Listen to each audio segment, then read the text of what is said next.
2026 April মাসের 1 তারিখে চাঁদের উদ্দেশ্যে রওনা দেয় নাসার আর্টেমিস 2। এই প্রথম 50 বছর পর আবারও মানুষ চাঁদের উদ্দেশ্যে রওনা দেয়। এর মধ্যে বসেছিল 4 নভোচারীরা এবং তাদের অন্তরে ছিল খুশির বয়াবহুল ও কি সুন্দর। কিন্তু কে জানতো তাদের এই খুশি তাদেরকে কান্নায় পরিস্থিতিতে নিয়ে যাবে। নাসা এর সফল মিশনটির ভিতরে কিছু সমস্যা দেখা দেয়।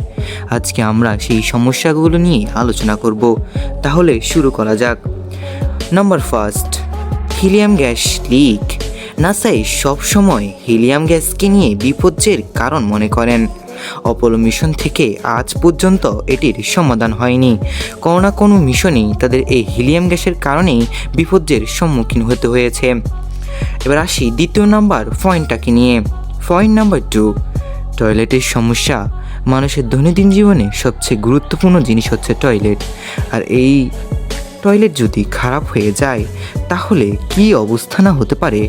আর ঠিক আর্টেমিস 2 ক্রুদের সাথে ঠিক এমনটাই হচ্ছিল। তাদের অবস্থা খারাপ হয়ে যাচ্ছিল, কিন্তু পরবর্তীতে এটি ঠিক করা হয়। যাকগে, সমস্যাগুলো তো শেষ হয়েছে। তবে ভিডিও শেষ করার আগে সমস্যাগুলো নিয়ে বা তোমাদেরকে একটা কোয়েশ্চেন করা যাক। তাহলে বলো তো, আর্টেমিস 2 এই স্পেস ক্রাফটটি বানাতে মোট কত টাকা খরচ হয়েছে? তোমার উত্তরটি বা রায়টি এই কমেন্টটি নিচে লিখে দিয়ে যাবে। কমেন্টটিতে একটি রায়টি লিখে দিয়ে যাবে। তাহলে আজকের জন্যই এটুকুই। আল্লাহ হাফেজ।